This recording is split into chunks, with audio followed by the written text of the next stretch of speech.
But the reality is, if you are on the cusp and you wanted to quit and give up, please hear this.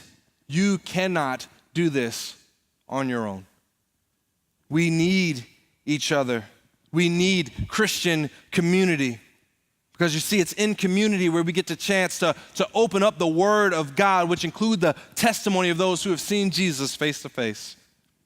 In community, you have brothers and sisters who should be walking with you in the midst of your doubts. One of the best examples I can think of this that illustrates is found in Exodus 17. As the people of Israel were fighting the Amalekites, God would give victory every time Moses had his hands up with the staff. But here's the thing, Moses is a weak man, just like many of us are.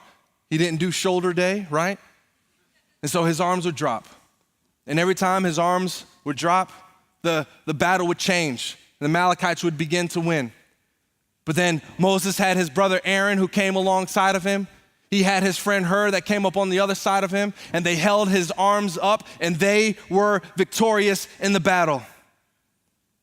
Guys, I cannot think of a better picture of fighting in Christian community. Some days we simply don't have it in us. We just don't. Our hope is tapped out. We can't sing songs about victory. If we hear one more person tell us that God is working all things out for good, we might chop him in the throat, right? But in those moments, we have a choice. We have to choose to either isolate ourselves, or we can choose to put ourselves in the company of others and say, I can't even lift my arms right now. Would you lift them for me? Listen, success in doubting is continuing to engage in spite of your doubts.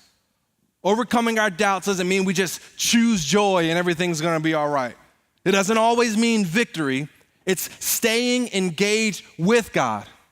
And oftentimes we need help in that.